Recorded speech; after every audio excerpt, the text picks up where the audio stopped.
มเชียงให้แต่งหน้าแค่นี้บริกรแต่แต่ว่าบ่เฮ็ด บอกง่ายๆเลยว่าเฮ็ดบ่ได้คือเมื่อวานคือเห็นแหละพี่น้องเอ้ยลมทั้งฝนนี่เอ้ยฟ้าห้องอีกหมู่มีสิเดาะโปรเตอร์เด็กมึงอย่างมึงชูงลาเล่นมันวอยมีเวสไลเด็กมันกูง่ายหลอดตะกินได้ดอกมันกูง่ายได้บ่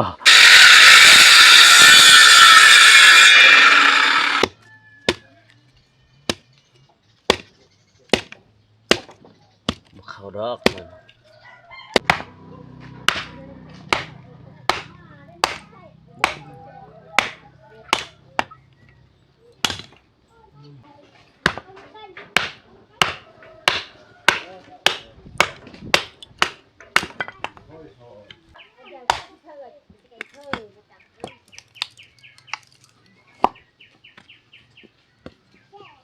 ธรรมดาเด้อความแข็งบ่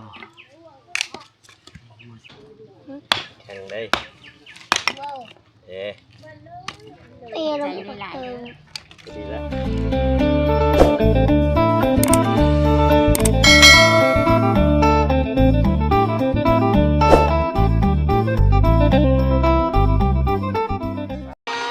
น้องเดิมล้างถ้วยพี่น้องเลยกินเขาแล้วล้างถ้วยกันเลยเมื่อวานก็น้องบ่ล้างเมื่อวานเนี่ยบ่เมื่อวานเนี่ยเจ้าบ่ล้างเมื่อวานเนี่ยล้างเมื่อวานเลยบ่เลยว่าล้างเมื่อเช้าเนี่ยอ๋อฝนบ่ได้ตกตีเมื่อคืนนี่ทางนี้ตอนแรงมันตอนแรงฝนมาตกเนาะน้ำปลาพี่น้อยไหลตลอดปีเลยแต่ไม่ได้งดใจเงินนั่นว่าบ่ไหลน้ำปลา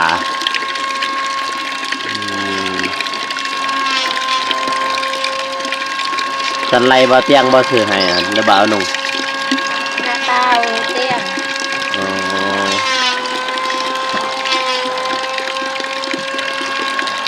ท้องฟ้าก็มืดครึ้มนะพี่น้องเอ้ยทางนี้เพราะว่าฝนก็คือว่าเนาะฝนสิตกเลยฝนสิตกเลยทางนี้นี่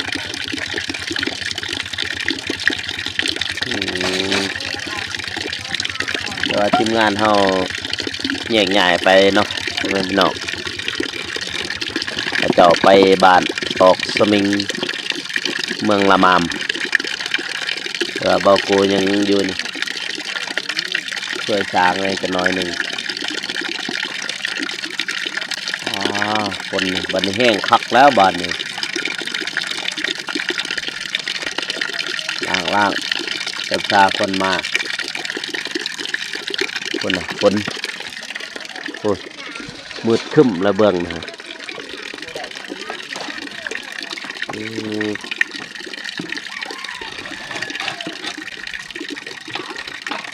ไม่ใช่จะว่าเองเสร็จขอกไก่มีบ่ไก่จะโตกันว่าถ้ามีไก่อ๋ออยากเลี้ยงไก่นี่เห็นอยู่บนนี้นะหลังๆเห็นบนนี้เห็ดนานผักก็ได้ว่าได้เห็ดนานผัก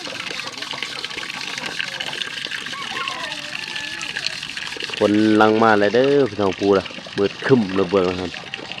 ทางบ้านน้องกันมืดคึ้มเลยเห็นบ่นะ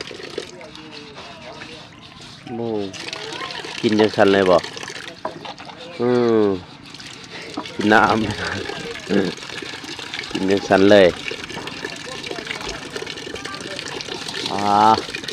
นี่ถึงลมมาใหญ่มันลมพัด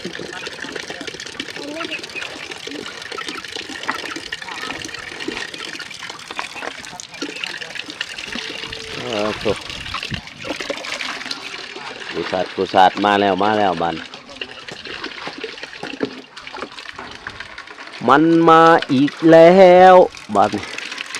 คือเมื่อวานเนี่ยมันมาจากนั้นเมื่อวานนี้วันนี้มันมาจากนี้อีก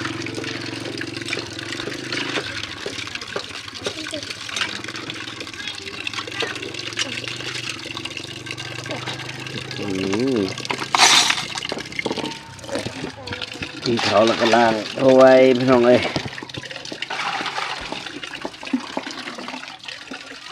ไว้ เดี๋ยวมั้ง อ๋อลมเริ่มมาแล้วมันนี่ปบไผ่ปบมันเด้อพี่น้องเด้อ ข้าวเป็นตัดจองหมด สมุดเบาเปาะใส่ไทยเริ่มมึงไม่เอากันเลยกระจักกระเดะแดงเยอะๆ เก็บบัดนี้เก็บสายไฟสายฟืนเก็บได้บัดนี้มันมาแล้วเป็นทางอีก มันแกนโพดมันต่ำจนนี่จนมันอยากกลับคืน เออ แพงบ่เอาเลยใหม่กันป้า ๆ หาเรียกเอาใหม่ทำไมนะใส่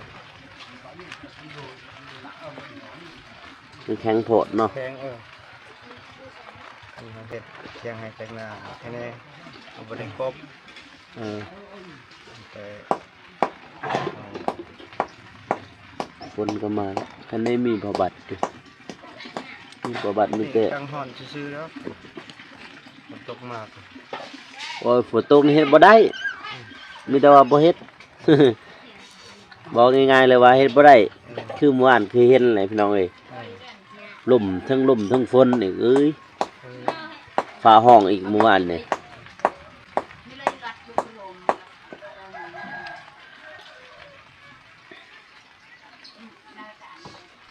โอ้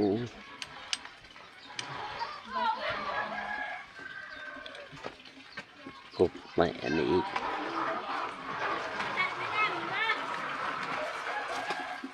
จบแล้วนี่จะกบไม่เสร็จแล้วเนาะมัน แทกเบิ่งฮะ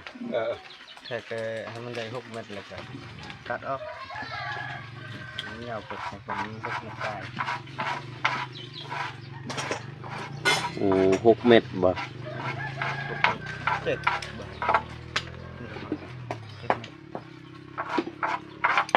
แล้วต่อแล้วบ่เลยยังแล้วตอกแล้วบ่ นะ เออตัวถึง ตอกแล้ว โอ้จุงรถเขาไปหาจุงเขาในเด้อรถคันดำ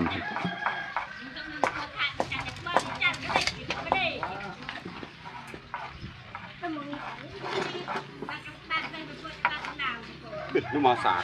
นี่เหรอเลย จาก สาก กันขนาด เป็ดสากจัง แกะแน่แกะนี่ฮะเด็กแกะ นี่สากนี่ สากตำแจว บางคนเอาบอกเอาสากมาหาเอาอีลี่ได้สากถมแจวอะสากขกถ้าคนบูอ่ะนะ เอามาให้เฮารู้สึกต้องเจล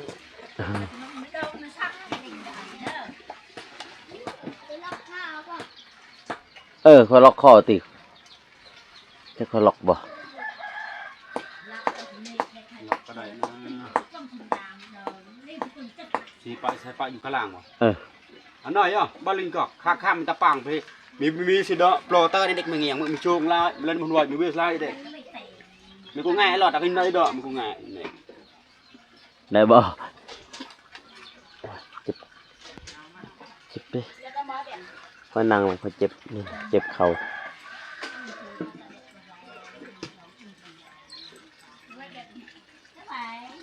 เจ็บเข่าพอนั่งพอเจ็บเข่า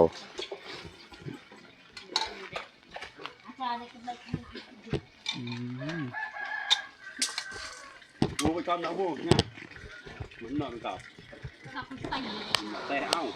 เลยดูกูเกนเนาะเด้อมันเลยกูก็ดูกำเลย ยาวโดนกับฟังทุกอย่างก็เราใส่กันใน เอา การ แต่เอาเลยเป็นไปดูกูเพียนเนี่ย เบิ้งเขาจับไปก็ได้มาเบิ้งไอ้จับวิ ยันขาดจับแล้ว พาดในบาวุ่นเลยได้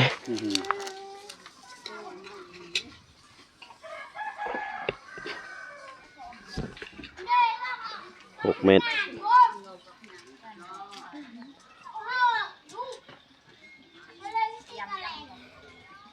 ทางให้อันบ่ จับนี่ กะมาเอาอันละเชีย มันไม้นี่บ่ แม่น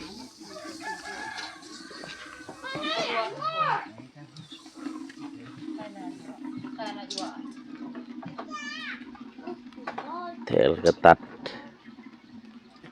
เพื่อนั่นเด้อเพื่อมันกงเพื่ออันนั้นนั่นเด้อเพราะว่าเม็ดเฮามันเข่งน้ำเขียน วาง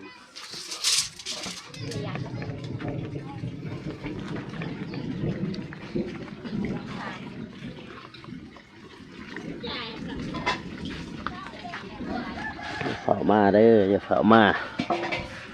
ถากเข้ากบแล้วก่อน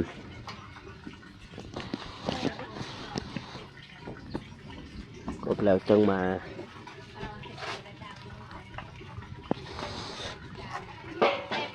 ว้าว สำนั่นบ่6 เมตรนะ เลือดเป็นอะไรครั้งนี้เขาจะตัดนั่นเลยมันจะโดกบ่ได้ตัดออก20 เซน มันโดกบ่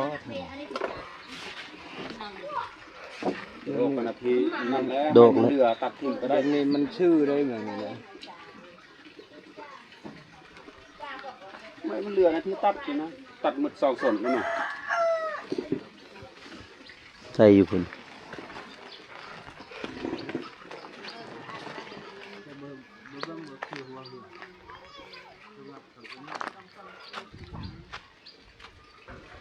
บ่ได้แล้ว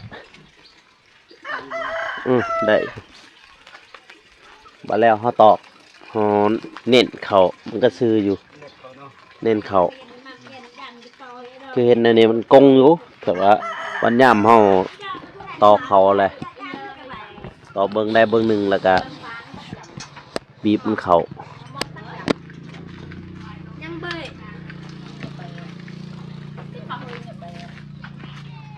ลืมเบนอะไรแปลงเป็นตุกตักเป็นตุกเล็กบ่อยเบยเป็นเงินกู้ปานแกรแล้วเป็นตุกเล้าเปลี่ยนก็ตัวนี้ไปเปลี่ยนเลยจ้ายำมาให้ต่ำแตกยำเราเจ้า บ่มีที่แต่ปู ผมเขาถอดไม่เก่าเลยนะไม่เขาอยากใส่ ไม่เขาแต่ดุน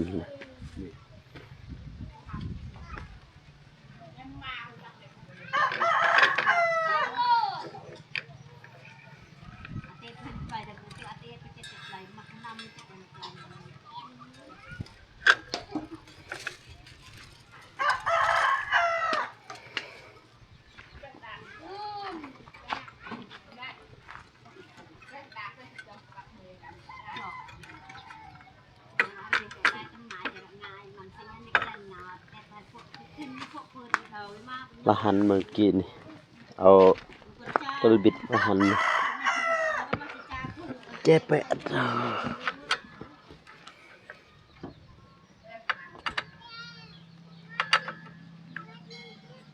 มีเต้านี่ก็ว่าจะเอาจับกันมาเป็นว่าได้แล้วได้ มันมีจักใหญ่กว่านี้เอาจักใหญ่กว่านี้เพราะว่าใบบงเดือนมันบ่ใหญ่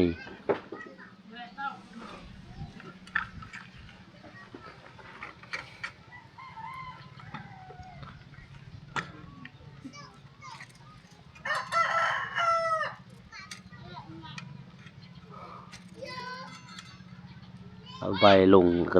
ตัดจวดบาดเดียว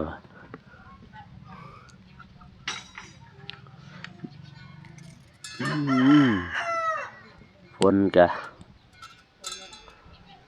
ค่อยเงี้ยมาแล้วบัดนี้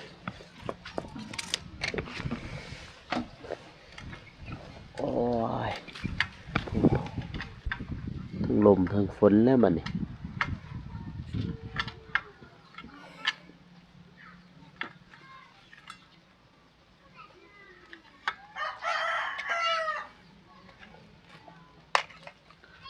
รถคลิปกับบัทันไดพี่น้อย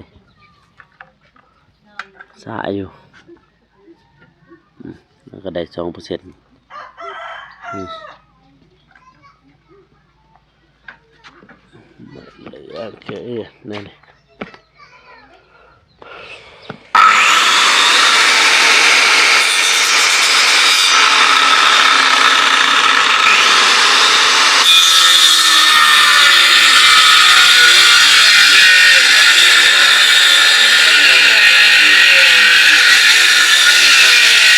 แล้วก็ถึงก็ได้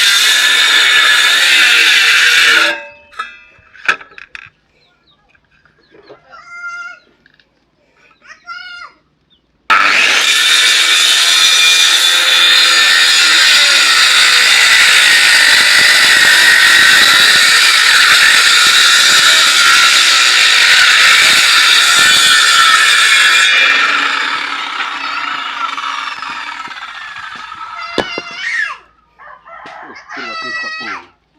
ฮะ ยายคิดว่าถึกตะปูอย่าบ่แม่น เอาอันนั้นมาให้นี่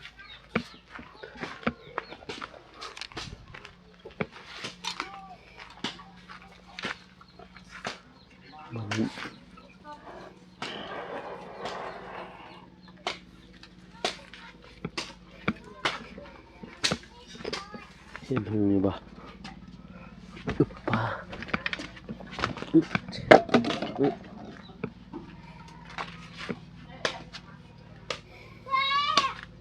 โอ้บังตาบ่ได้เลยผาดยาก ท่านบอกว่าดึงมาอีกมึง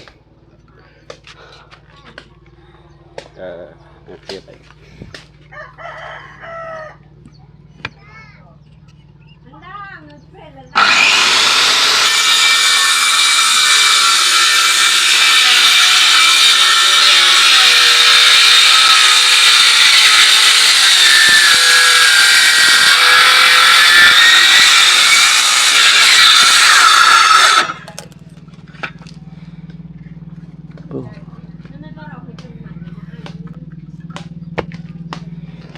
น้องเดิมเห็นฟื้นเฮ้ไปให้น้องผ่าให้น้องผ่าเอานี่ตัวห้องแท้ดิตกคักๆนี่ตัวนี้พี่คักปากฟื้นเห็ดฟื้นมันขึ้นนี่บ่หอดเฮือนซ้ำกว่าเหมือเลยบ่ได้มันแปลกมานอนอยู่ท่าแตก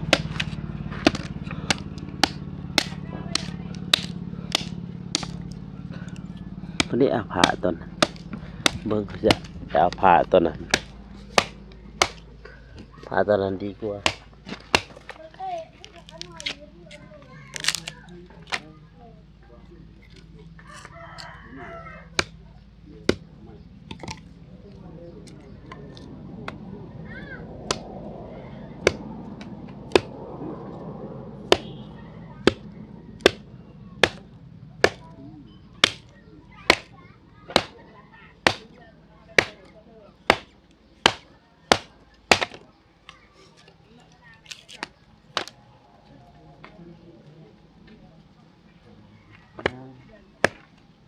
เอาผ่าฮะ อย่าให้มันหัก โอ้ยแบบผ่าช้างอยู่แล้วนี่ผ่าถึงควันแล้วนี่ อะไรควันอีกนะวันเดียว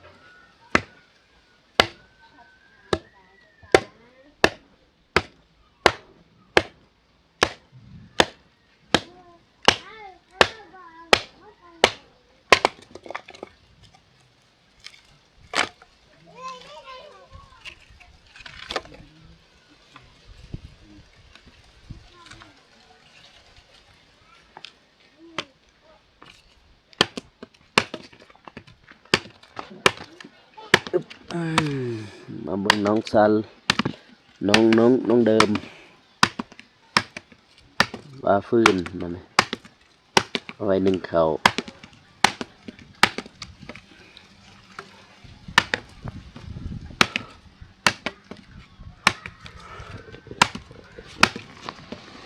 ปัดตึเบิ้งครับผ่าเบิ้งอ่ะ ให้ค่ะเองก็ได้ คอยรถโดดถึงจะผ่าจะผ่าเครื่องกลางยังบอกมัน โดย ได้ผ่าตัวนี้พอดีจะเอาควันนั้นใส่ปั๊บควันสางหาเบิ้งจิกเอา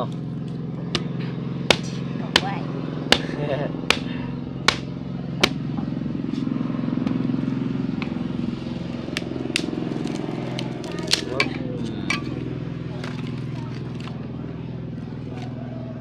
ฟืนนะเหลือต้นมีนี่ถ้าได้ปอบเป็นฟืนนะแล้ว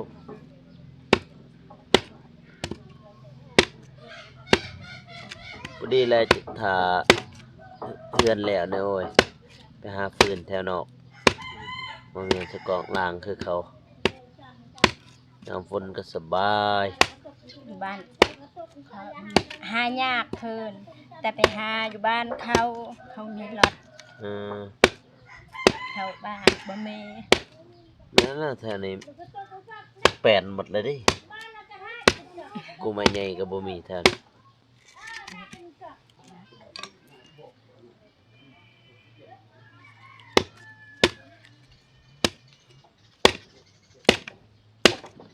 บ่เข้าดอกมันนี่อ่ะคนตีเยอะอยู่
chỗ đồ như nào có chờ wow chỗ đồ nó có ได้ฟืนครับบัด bị chỗ đồ có chỗ đá ấy đen có nằm chụp lên lưới bên tịch trời đấy là เฮ้เพิ่งสิบขายไป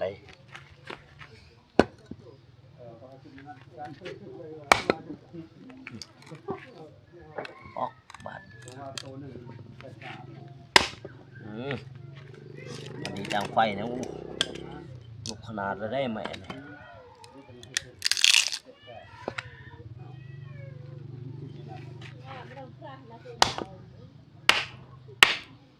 อีเด็กโว้ไม่ดังให้เป็นเด็ก ได้บ่สำนัก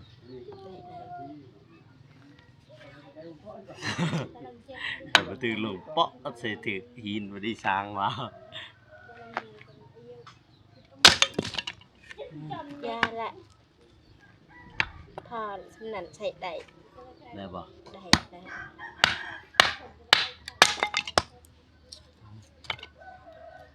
เอาก็ได้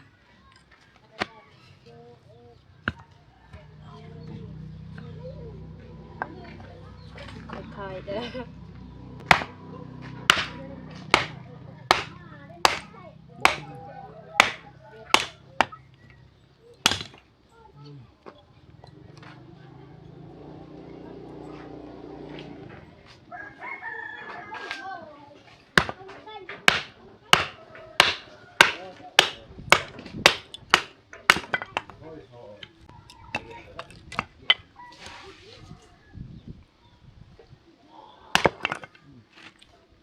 ง่ายเกิน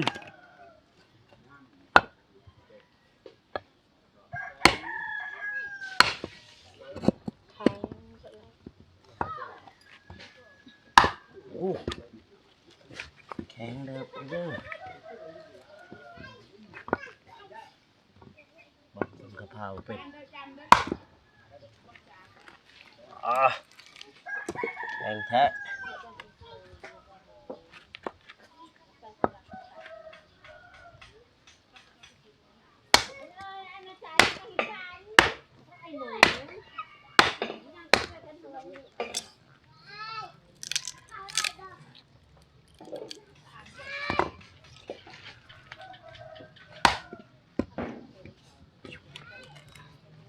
สั่นอุ้ยเอ้ยผ่าเลย ช่วยเอ็นแล้วก็ไม่ดาวก็กลัวหายมาสักเอ็นเนี่ย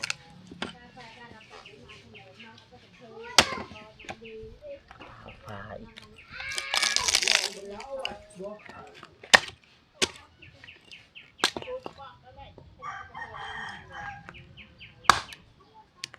เอา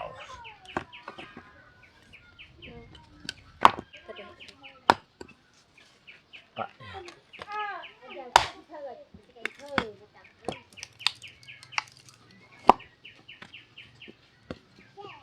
ธรรมดาเด้อความแข็ง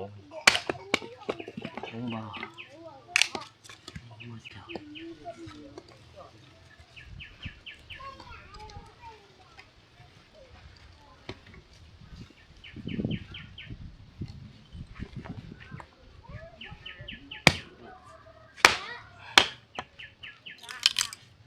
ได้ป่ะสำ ได้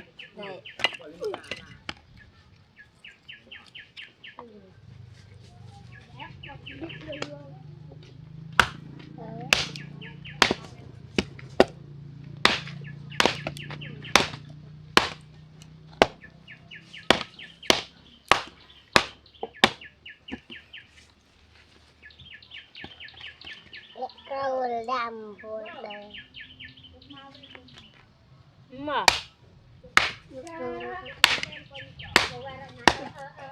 กินมาจาม ย้ายหัวเรา โอ้ยแข็งเลย ต้นนี้ โอ้แอลบอกฝนบ่เห็นตกดีแล้วฝนบ่ตก หมวกเปียกดอกอู แข็งได้เอ๊ะ เปียกลงไปเติม ก็ดีแล้วเมื่อเอาไปเมียนไว้พูดดิ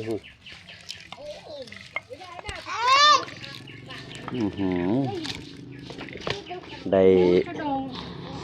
เอามือไปนี่เอามือไปเอามือ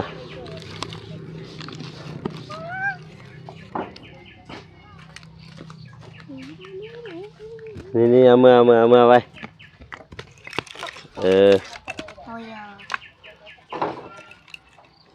ก็บ่เห็นใส่เกิบบ่มีบ่เกิบ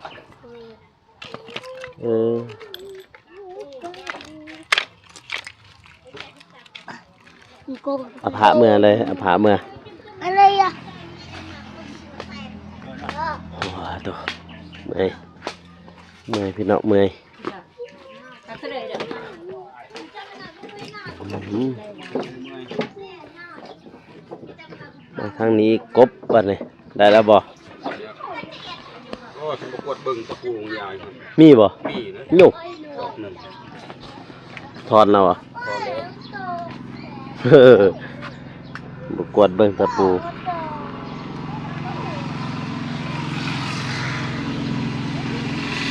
บ่กวดนี่แขวอันนี้แขวกบหายแล้วติ มันเลย หมดแล้วเปลี่ยนแล้ว เปลี่ยนใส่ใหม่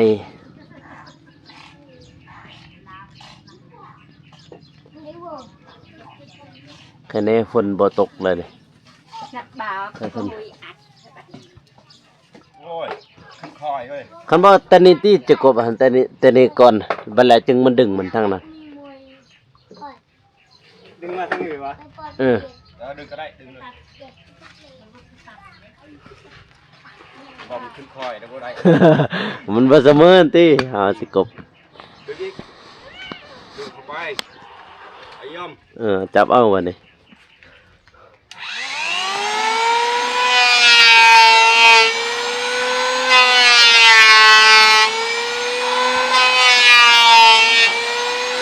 เริ่มกบแล้วพี่น้อง